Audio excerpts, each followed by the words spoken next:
The Jurassic period presents a biological paradox. It was a world of impossible scale, an era where the laws of physics and biology were pushed to their absolute limits. The greatest challenge for its inhabitants was not always escaping the jaws of a predator, but the simple, relentless demand for energy. For the largest animals to ever walk the earth, life was an engineering problem of colossal proportions. This is the story of one such marvel, a creature whose very skeleton reveals a masterclass in evolutionary design, built for a single, all-consuming purpose: to eat. Now, let's open the fossil record and resurrect the story of this Jurassic titan.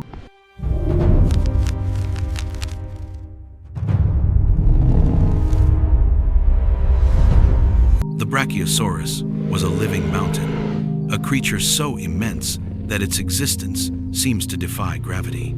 Fossil remains, particularly the magnificently complete skeleton housed in Berlin, paint a picture of an animal reaching up to 85 feet in length and weighing over 50 tons.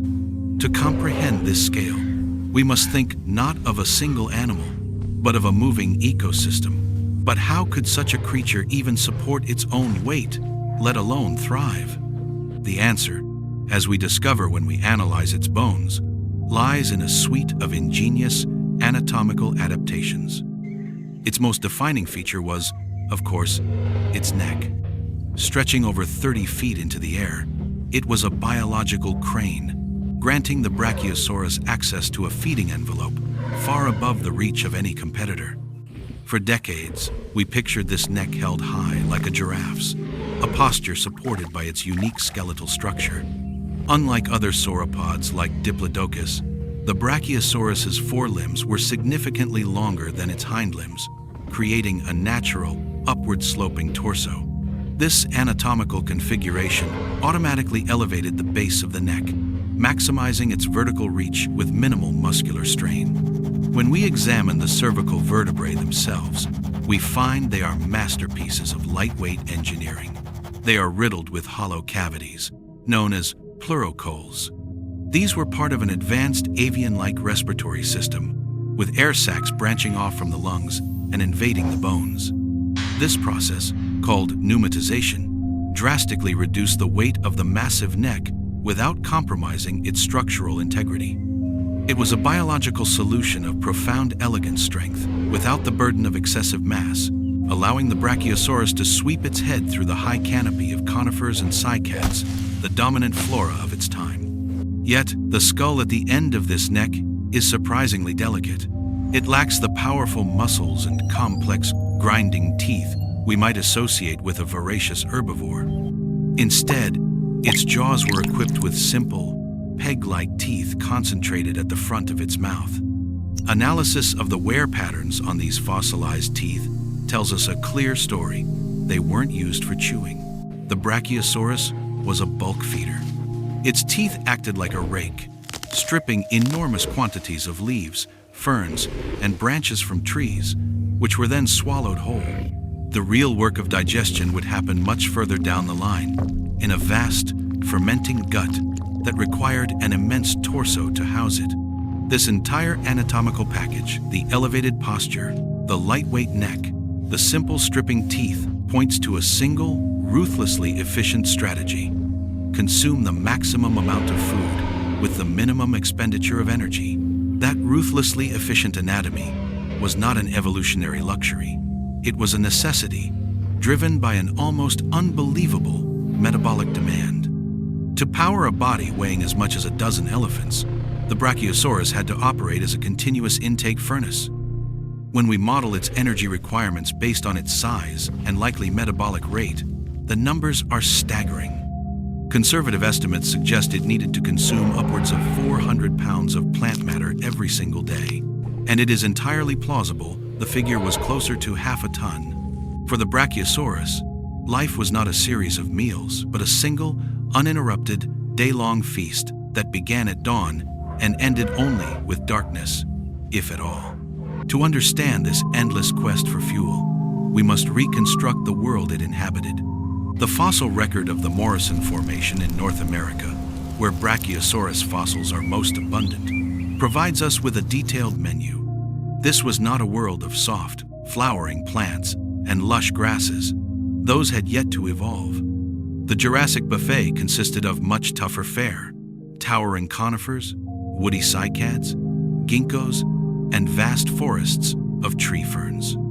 This vegetation was fibrous and relatively low in nutritional value, meaning the Brachiosaurus had to process immense quantities to extract enough energy. Its specialized feeding strategy was perfectly adapted for this challenge. The dental evidence, once seen as primitive, is revealed as brilliantly specialized. The jaws, incapable of the complex grinding motions of later herbivores, were designed for a single, swift action. The Brachiosaurus would clamp its peg-like teeth around a branch and pull its entire head and neck back, stripping the foliage in one efficient motion. There was no chewing, no mastication to waste precious time and energy. The skull was merely the collection mechanism, a rake designed to funnel vast amounts of raw material into the digestive tract as quickly as possible. This high-volume, low-processing approach at the front end was the key to meeting its caloric budget. The real work began deep within its cavernous torso.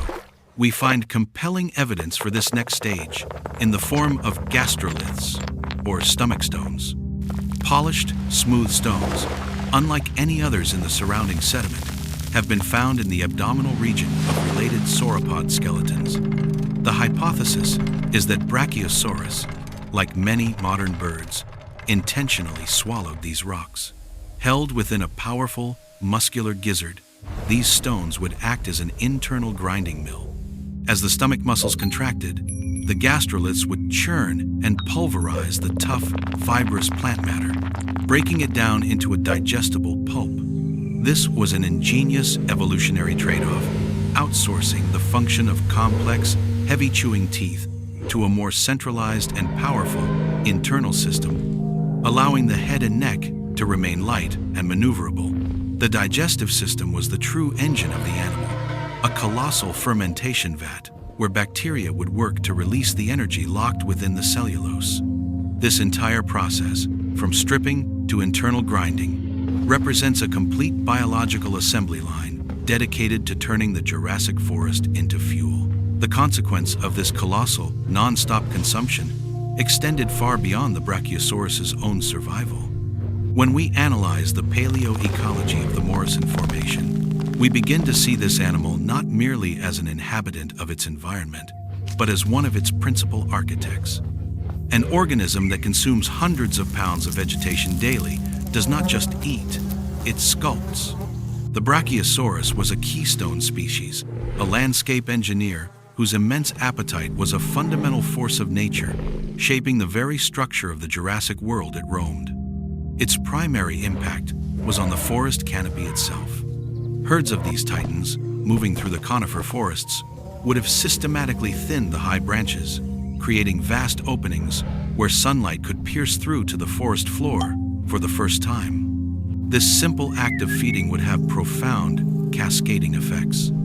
In these newly created sun-drenched clearings, a different community of plants could take root, smaller, faster-growing ferns and cycads that would otherwise be outcompeted. This, in turn, created new ecological niches, providing food and habitat for smaller herbivores like Camptosaurus and Dryosaurus, and the lesser predators that hunted them. The Brachiosaurus, in its relentless quest for food, inadvertently cultivated a more diverse and dynamic ecosystem. Furthermore, we must consider the other end of its digestive system. An animal of this size would have produced tons of waste annually.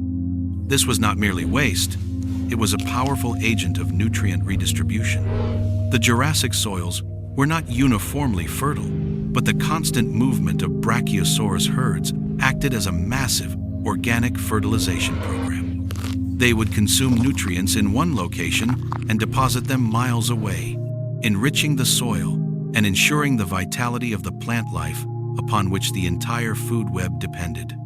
Through this immense cycle of consumption and excretion, the Brachiosaurus was a living engine of ecological regeneration, ensuring the long-term health and productivity of its own habitat. Its existence was a testament to the powerful, symbiotic relationship between the largest animals and the landscapes they command. The Brachiosaurus was more than an anatomical marvel. It was a biological force that maintained the equilibrium of its world.